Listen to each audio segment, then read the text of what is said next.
That gold smoke, son. Noticed I was seeing fish all over the column in different areas, but they just weren't biting that much. There we go.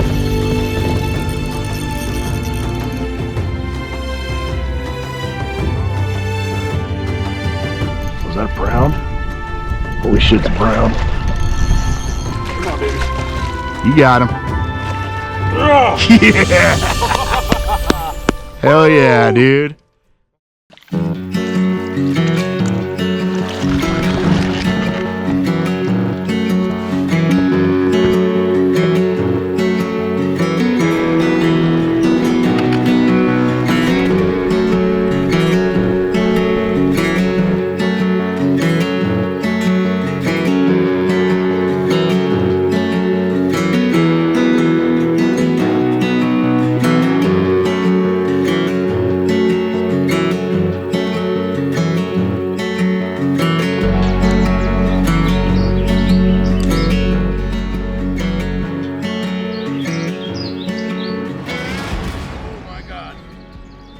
Look at that thing. Can't. There's a glare right here. I can't see it. Freaking rainbow. I mean, 6 pound big fish. Oh, there he is. Oh yeah. Oh.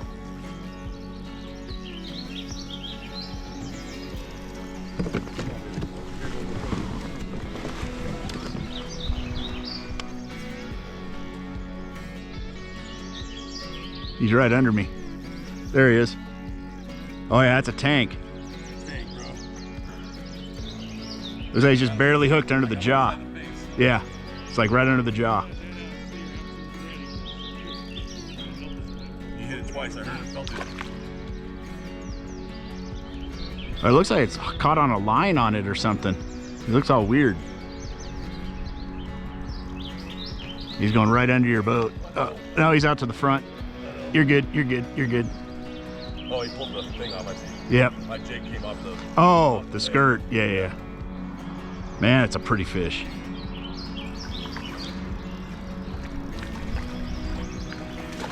Oh.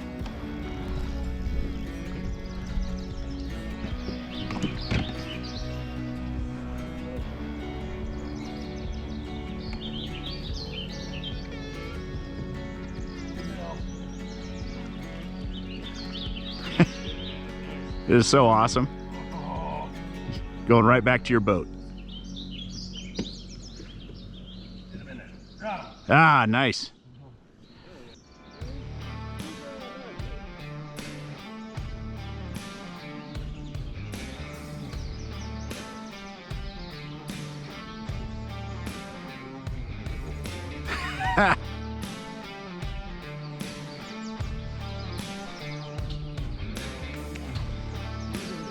Nice.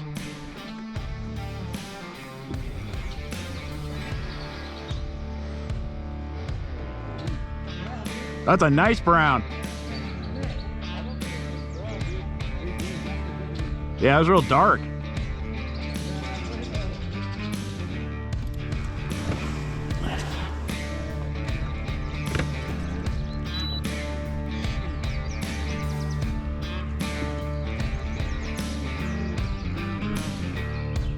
That's a good 3 or 4.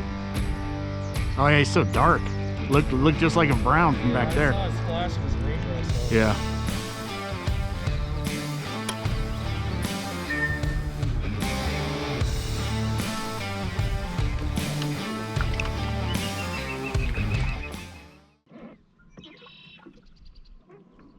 Oh, there's a bite.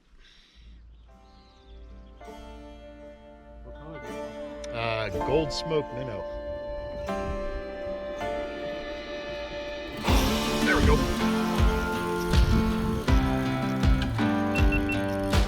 That gold smoke, son.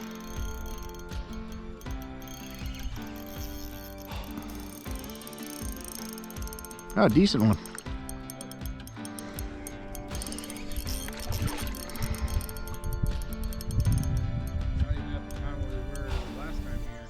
Right.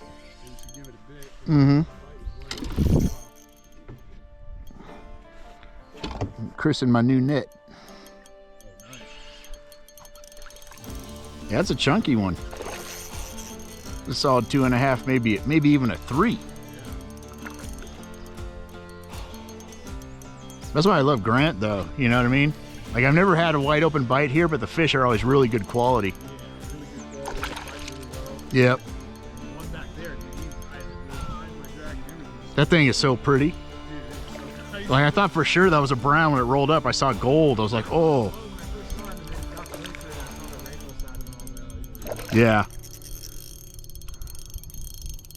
I would have stoked if that was a freaking brown. Oh, dude.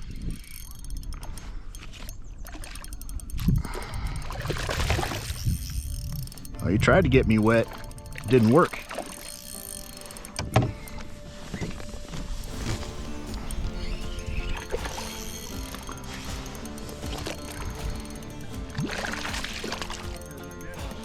Yeah, there we go. Yeah, see? Nice fish. Chunky bro. All right, ladies and gents, I want to take a quick break from the action to show you what's going on out there. I'll start with the rod and reel I'm using. This is a 7'6" ultralight spinning rod with a 1000 series reel. This happens to be a katana rod. It's a custom rod that's designed for throwing these ball head minnows and mini jigs, basically ultralight baits for trout. The reel I have on here is a 1000 series Vanquish. It's a 1000 SSSP. It's a Japanese reel. Really, really nice setup. But you can use any setup you want as long as it's ultralight within the 7'6" to 8 foot length.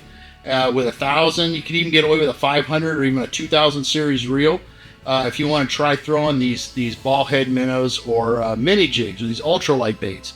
The biggest thing, though, that you want to take into account when you're going to throw these ultralight baits is your casting distance, because working it back's the easy part. The hard part is being able to cast such a tiny, tiny light bait. And the best thing for that is having good line.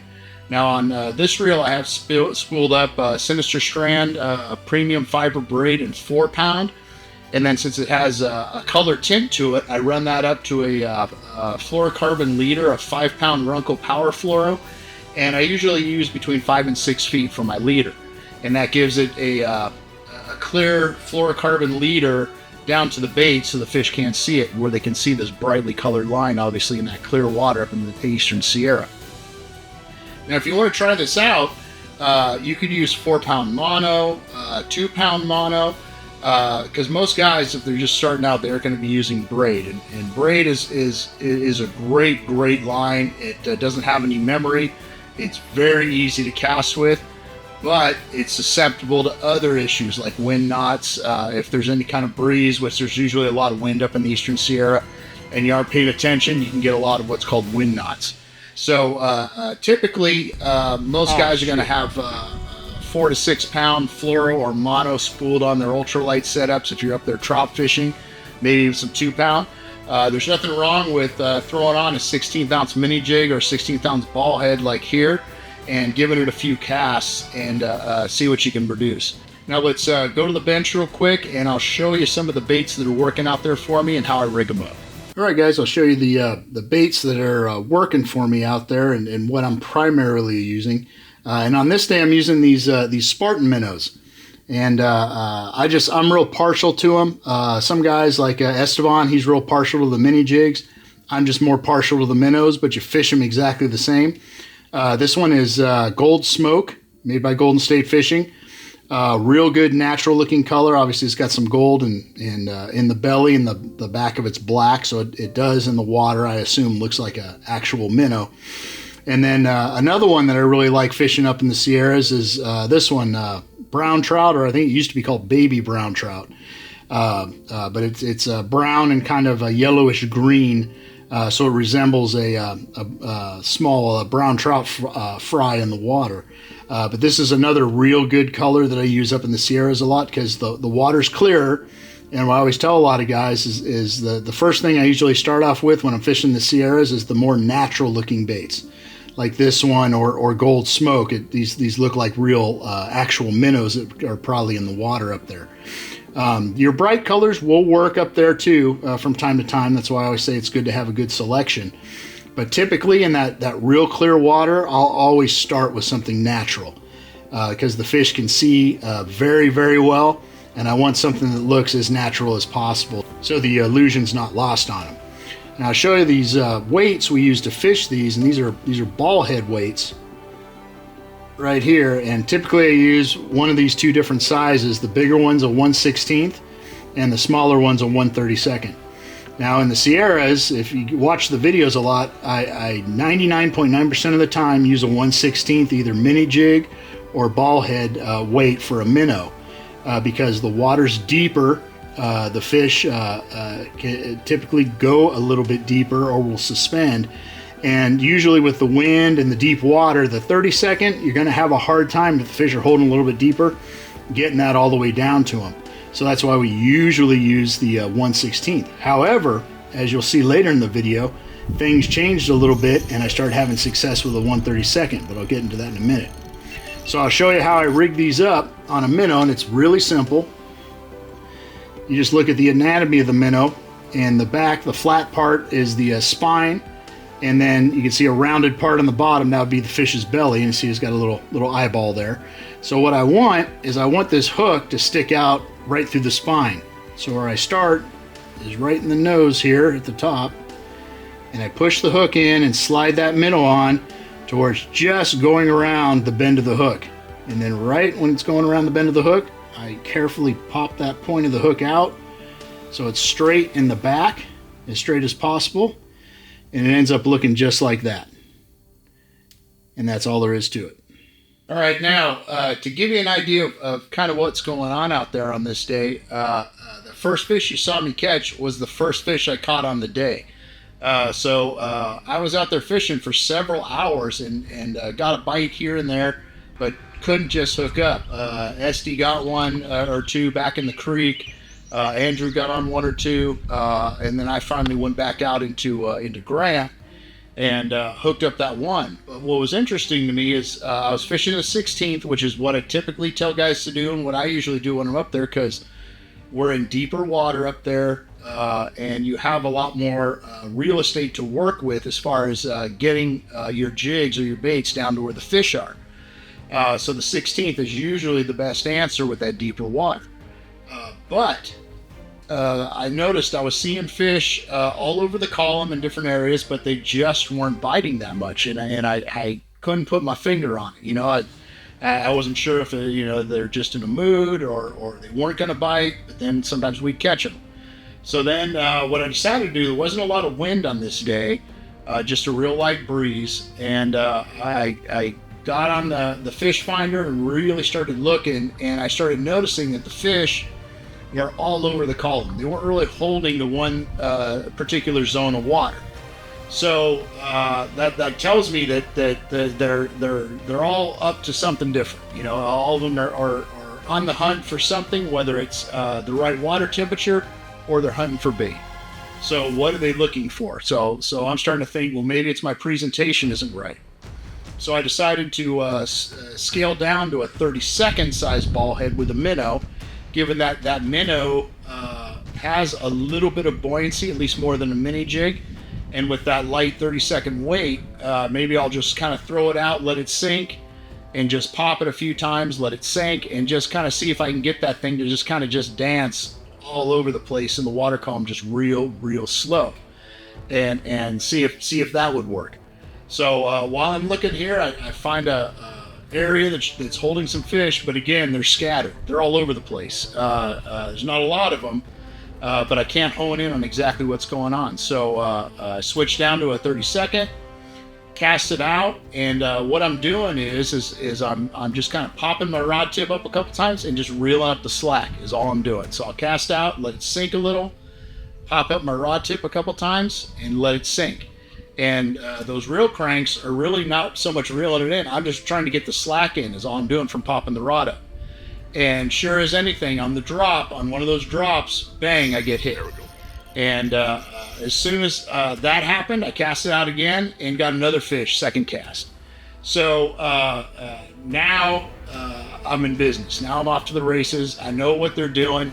They're all just out hunting, at least in my opinion. They're all looking for something. So As long as I can get my bait through all those different columns of water, I can find a hungry fish sooner or later. And that's pretty much what happened. And the rest of the trip, as you'll see, I was absolutely on fire, and it was just great times.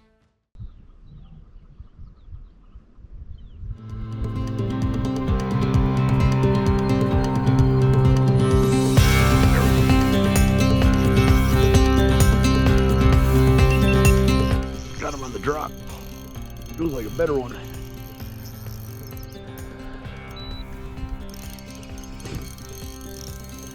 A nice fish.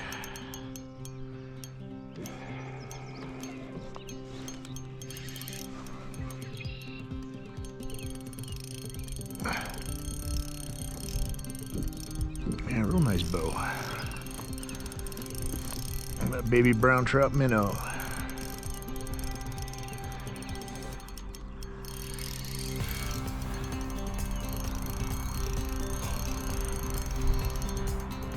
Mouth.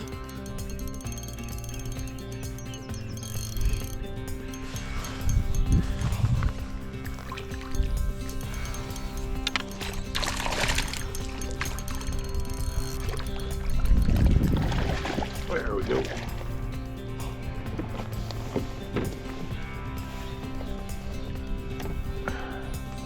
Look at that. Real pretty.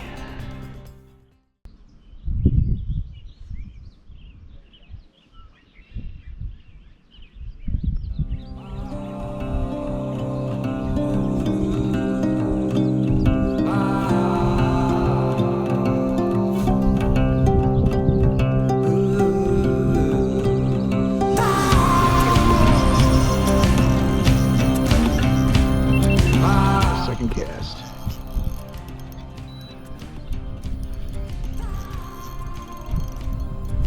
I really like that minnow on the drop.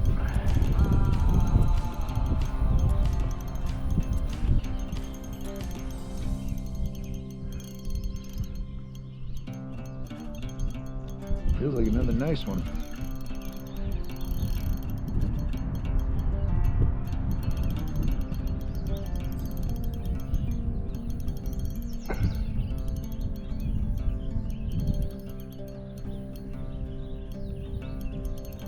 Real nice full tail too.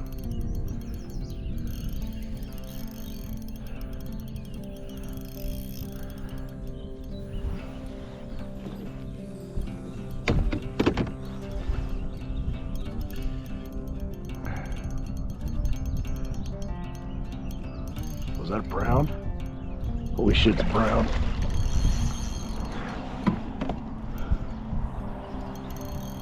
That's a real nice brown. Oh man. Oh.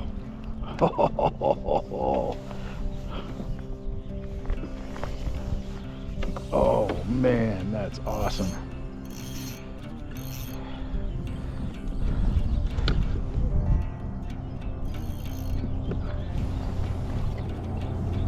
Oh my God, that thing's beautiful.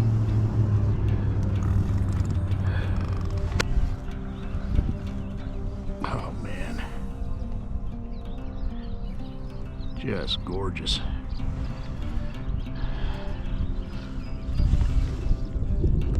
There you go, bud. All right, that was worth it. After catching a few more, I decided to go back into Rush Creek and see how Esty was doing. I rolled up just in time to see him hook into an absolute beast. Yeah, with the 132nd though, and round and go pro. Oh, dude. Oh God. Yeah, take a straight minute for sure. All right. Holy crap. All right. Freaking oh, he's definitely 5 pounds, if not more. Look at him. Oh shit. Yeah, bro. He's got like 7 or 8. Oh yeah. Oh, dude, That's a tank. Look at him. Hell yeah. Come on, baby. Whoa. We're going to there. Oh. Can't get him out. He's underneath. Come here, come here, come here. All right. Oh, God. Oh. Yeah, he's pretty, dude. Yeah. He's big. Pretty. I turned my motor off. Now it's back on. Don't worry, I'm gonna get him in. Yeah. Dude, this is the fish right here. Yep. There it is. Oh, Wow. Come on, buddy. oh, he's on your rudder. Oh no, he's off. All right. Watch out. Yeah, I didn't want to hit my motor. Oh my God. Come on, please, God. Yeah.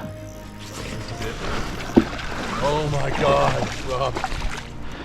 Gotta get the drone footage. Come on, baby. You got him. Yeah. Hell yeah, dude. All right, ladies and gents, there you have it. That was an awesome trip. Great day on the water. The best trip I've had so far in the Old Town kayak. Had a blast, and fortunate we got enough precipitation over the past couple of years that the waters had risen enough that you can get back into Rush Creek there from Grant. And that was just an awesome experience. You could see a lot of the fish swimming around from time to time, and you can see we got some great shots when we're catching them. It was like fishing mangroves out in Florida, and I never thought I'd experience that up in the Sierra. It was really, really cool. But biggest takeaway is the change in tactics. I got lucky. It was super slow, so I just started trying stuff, you know. And that's all I tell you guys to do. If something's not working, try something else. So I scaled down in weight and started doing some real unconventional stuff, for at least for up there in the Sierras. 99.9% of the time, we just fish a straight 16th mini jig or minnow, and just reel it back real slow with some light bounces, and that's usually the ticket. Except today, and even later in the video, you saw even Esteban. He went down to a 32nd and started hammering them again, and got onto that epic toad back there in the Rush, which was just awesome. But that's all you got to do, and that's all we do. It's really not rocket science. It's try things. If you think of something, try it. You know, who knows? And it may work, because that's a tactic that usually I use in shallower water when there's no wind, you know, back here. Work it real slow because the water's murky and they need a chance to see it and keep it in front of them. Usually in clearer water it doesn't work as well, especially in those deeper lakes with the wind conditions you get out there. But everything worked out right, and I decided to try something, and it worked, and the rest of the day was just epic sleigh fest. It was just awesome. Great trip. And it was always another thing I learned. One thing I love about fishing is everything's different all the time. So I'm always learning, always getting new little bits of information. And it's really, really cool when you try something unconventional and it actually works out. So with that, if you want any of the fine products I use on this channel, there's a QR code right up here. As well as in the video's description, there are hyperlinks with discount codes, and the hyperlinks themselves contain discount codes. If you click on this hyperlink, it'll take you to a link tree. So if you're interested in the Golden State Fishing custom baits, the Waterland sunglasses, the high sea waders, the TRUDAVE waders, the katana rods, or any of the other fine products I use on this channel, just click on this QR code. It'll take you to that link tree, and it has all the links in there and the instructions on how to get those discounts. And if you buy something, you get up to 15% off on those products. So definitely check them out. So as always, remember to like, share, and subscribe. Really helps me out, helps the channel, and helps put me on the right track, letting me know I'm giving good content out to you guys. If you ever have suggestions or questions, please leave them here. Any questions you have, or if you have video suggestions, I'm always open to it. Just did the kayak video because guys asked to see it. Otherwise, I wouldn't have done it. I thought I'd be, boring some folks with it. But you guys wanted to see it, so I put it out there. Because really, this channel is something I love doing, and I love fishing, but it's for you guys. So if you have something you want to see and enough people request it, I will definitely do a video on it. So definitely leave a comment or any questions, and I will definitely get back to you, and I read them all. And if I don't get back to you right away, I will get back to you, I promise. coming up next week, another video, another interesting technique that I don't do in the Sierras, especially in high wind, but I did this time and ended up working out, so that'll be an interesting video. And then got a big trip in August, surprise trip, so soon I'll let you guys know what that is. And a lot of local stuff. I'm going to be doing Green Valley and Big Bear, actually hoping to get out to Hemet very soon. Because I heard they lift the water restrictions for kayaks, so I want to get out there and get those trout, and a lot of summertime trout fishing. So this is the lean times, but it can also be the really good times if you can find them fish. They're usually stacked close together, and you can have some epic days. So hopefully I get out there and find them and put out some videos and show you guys how to find them. So I hope to see you guys out there, and tight lines.